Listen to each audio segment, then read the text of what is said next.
বিসমিল্লাহির রহমানির রহিম। আসসালামু আলাইকুম। সুপ্রিয় চতুর্থ শ্রেণীর শিক্ষার্থীবৃন্দ, police lines school and college Rangpur কর্তৃক আয়োজিত আজকের গণিত বিষয়ক অনলাইন ক্লাস শুরু করতে যাচ্ছি। প্রথমেই শিক্ষক পরিচিতি জানিয়ে দিচ্ছি। আমি তনুজা ইয়াসমিন, সহকারী শিক্ষক, police lines school and college Rangpur. সুপ্রিয় শিক্ষার্থীরা, আজকের চতুর্থ শ্রেণীর গণিত বিষয়ক অনলাইন ক্লাসে তোমাদের সবাইকে স্বাগতম জানাচ্ছি। আশা করছি তোমরা সকলেই ভালো আছো, সুস্থ আছো এবং বাসাতেই আছো। আমিও আলহামদুলিল্লাহ ভালো আছি। তো চলো আজ আমরা আমাদের ক্লাস শুরু করি। শিক্ষার্থীরা, তোমরা তোমাদের প্রাথমিক গণিত বই, চতুর্থ শ্রেণীর যে প্রাথমিক গণিত বইটা আছে সেটা বের করো। দেখো, আজ আমি যে ক্লাসটা নিয়ে আলোচনা করব এটি একটি রিভিশন ক্লাস।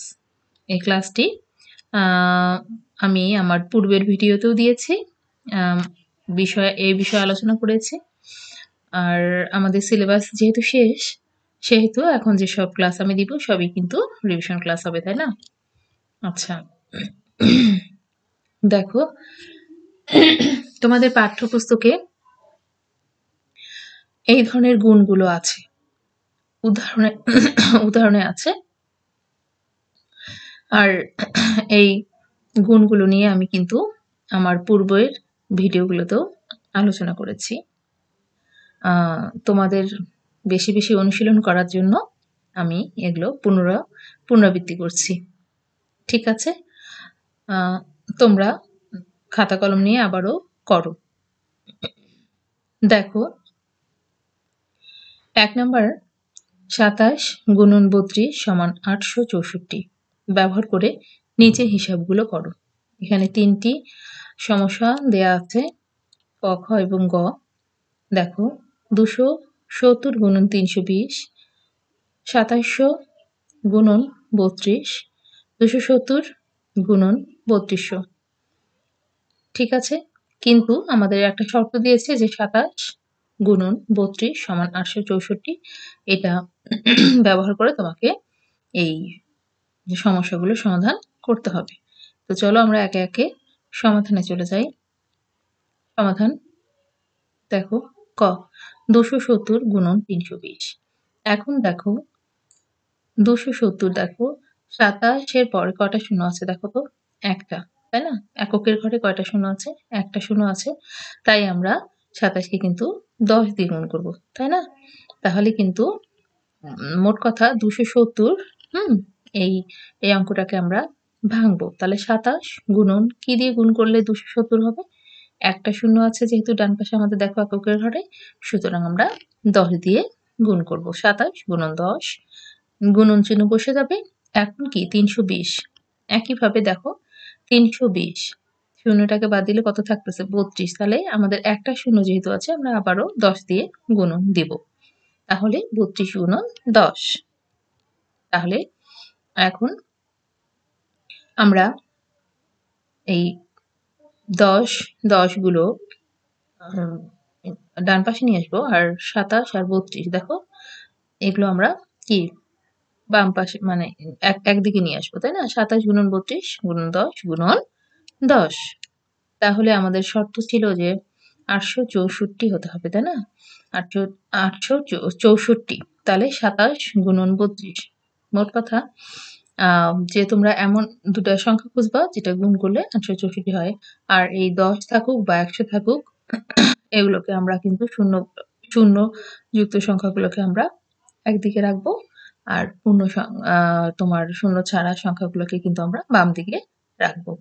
তাহলে দেখো ৮৬৪, ২৭ গুণন ৩২, ৮৬৪ মানে আমাদের কিন্তু শর্তটা হলো, তাই না? গুণন আর ১০ গুণ করলে কত হয় দেখো? একে ১ আর দুটো শূন্য বসে যাবে মানে ১০০।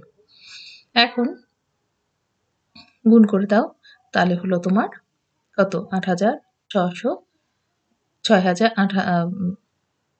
৮৬,৪০০, তাই না? আচ্ছা, অতএব এখন পুরো বাক্যটা তোমরা লিখো। ২৭০ গুণন যেটা অঙ্ক ছিল আর কি, 270 গুণন 320 সমান কত? ৮৬,৪০০, তাই না? তোমরা এই গুণটা যেহেতু একটু বড়, তোমরা হাতের ডানে করতে পারো বা খাতার পিছনেও কিন্তু রাফ করে বসিয়ে দিতে পারো। ঠিক আছে? আচ্ছা, যারা বোঝনি তারা তুলে নাও। আচ্ছা, একইভাবে দেখো খ নম্বরে আছে ২৭০০ গুণন ৩২। এখানে দেখো লক্ষ্য করো যে এখানে ২টা শূন্য, তাই না? তাহলে আমি কি বলেছি? তাহলে একটা শূন্য থাকলে আমরা কি দিয়ে গুণ করেছি? ১০। তাহলে এবার আরেকটা শূন্য বেশি, তাই না? তাহলে আরেকটা শূন্য দিয়ে আমাদের এই ২৭০০টাকে ভাঙতে হবে। তাহলে ২৭ গুণন ১০০, তার মানেই হচ্ছে ২৭০০, তাই না? বা ২৭০০ গুণন ৩২। আচ্ছা, তাহলে এখানে দেখো আচ্ছা ২৭ গুণন ৩২ আর গুণন ১০০ পূর্বের মতোই ভাগ করে নাও। এখন তাহলে ২৭ গুণন ৩২ হচ্ছে ৮৬৪, মানে আমাদের শর্ত কিন্তু হলো ৮৬৪ তোমার আসতে হবে। এসেছে দেখো ৮৬৪ গুণন কত? ১০০। এখন এই দুটা গুণ করলে কত হয় সেটা বসায় দিবে, তাই না? আর শূন্যযুক্ত সংখ্যার সাথে গুণ করা তো খুবই সহজ, তোমরা জানো। ৮৬৪ গুণন ১০০ তাহলে হলো ৮৬,৪০০, তাই না? ঠিক আছে, আশা করি তোমরা সকলে বুঝতে পেরেছ। অতএব এখন পুরো বাক্যটা লিখে দাও। ২৭০০ গুণন ৩২ সমান ৮৬,৪০০। ঠিক আছে? আচ্ছা, গ নম্বর দেখো একইভাবে ২৭০ গুণন ৩২০০। তাহলে ২৭০ কে ভাঙো, তাহলে ২৭ একটা শূন্য আছে, তাহলে আমাদের ১০ দিয়ে গুণ করতে হবে। ২৭ গুণন ১০ গুণন চিহ্ন বসে গেল। আর এই ৩২ লিখবা, গুণন দিবা, গুণন চিহ্ন বসে যাবে। তাহলে কটা শূন্য আছে আমাদের ডান পাশে? দেখো ২টা। তাহলে আমাদের ১০০ দিয়ে গুণ করতে হবে, তাই না? তো দেখো একটা যদি সমস্যা তোমরা বুঝে যাও তাহলে বাকিগুলোও কিন্তু তোমরা করতে পারবা, তাই না? আচ্ছা, এখন দেখো তাহলে পরের লাইন। এখন প্রথমে হচ্ছে আমরা যদি ভাঙতে পারি সুন্দর করে, তাহলে আমরা কিন্তু পরের ধাপগুলোও করতে পারবো। এখন ২৭ গুণন ৩২ একদিকে নিয়ে আসো, গুণন ১০ গুণন ১০০, তাই না? কারণ ২৭ গুণন ৩২ মানে হচ্ছে কত? ৮৬৪। তাহলে আর গুণন হচ্ছে কত? ১০০০। ১০ গুণন ১০০ হলো ১০০০। এখন ৮৬৪ গুণন ১০০০, তাহলে কত হলো? দেখো এখানে একটা শূন্য এখানে বেড়েছে, তাই না? তাহলে হলো ৮,৬৪,০০০। ঠিক আছে? আশা করছি তোমরা সকলে বুঝতে পেরেছ। এখন পুরো বাক্যটি লিখে দাও। অতএব ২৭০ গুণন ৩২০০ সমান কত? গুণটি তোমরা ভুল করবে না, রাফে করে এখানে বসিয়ে দিবে। দেখো ৮,৬৪,০০০। ঠিক আছে? এখন আমি তোমাদেরকে একটি সৃজনশীল অঙ্ক দিব। তোমরা সমস্যাটি তুলে নাও। তুলে নিয়ে সমাধানটি তোমরা নিজেরাই করবে। করার পর আমার সাথে মিলিয়ে নিবে। ঠিক আছে? আচ্ছা, দেখো জিহাদের কাছে ১০০টি ১০০ টাকার নোট আছে। এখন প্রশ্ন হলো যে ২টি ১০০ টাকার নোট সমান কত টাকা? খ জিহাদের কাছে মোট কত টাকা আছে? গ জিহাদের কাছে মোট টাকা হতে ৫০টি ১০০ টাকার নোট তার ৩ ভাইকে দিলে তার কাছে কত টাকা থাকবে? ভালো করে লক্ষ্য করো যে জিহাদের কাছে মোট টাকা হতে, জিহাদের কাছে মোট কত টাকা আছে এটা আমরা খ নং সমস্যা থেকে পাবো, তাই না? হতে ৫০টি ১০০ টাকার নোট তার ৩ ভাইকে দিলে তার কাছে কত টাকা থাকবে? তো চলো আমরা একে সমাধানে চলে যাই। সমাধান হচ্ছে একটি ১০০ টাকার নোট সমান কত? ১০০ টাকা। অতএব ২টি ১০০ টাকার নোট কত? ২০০ টাকা, তাই না? ২ দিয়ে গুণ দিলে হচ্ছে। আচ্ছা, এটা মুখেই তোমরা করতে পারবে বা এখানে যদি লিখো তাও হবে। আচ্ছা, তাহলে আমাদের ক নম্বর সমাধানটা কিন্তু হয়ে গেল। এখন খ নম্বর দেখো, ১০০ টি ৳১০ নোট।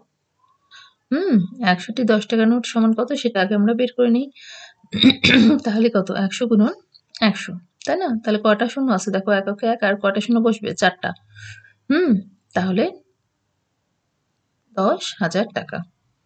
তাহলে ১০০ টি ৳১০০ নোট সমান ১০০ গুণন ১০০ তাহলে ৳১০,০০০। ঠিক আছে? এখন এটাই মানে পুরো বাক্যটা তোমরা এখন লিখে দাও। অতএব জিহাদের কাছে ৳১০,০০০ আছে। এখন গ নাম্বার বলেছে যে জিহাদের কাছে আছে মোট ৳১০,০০০।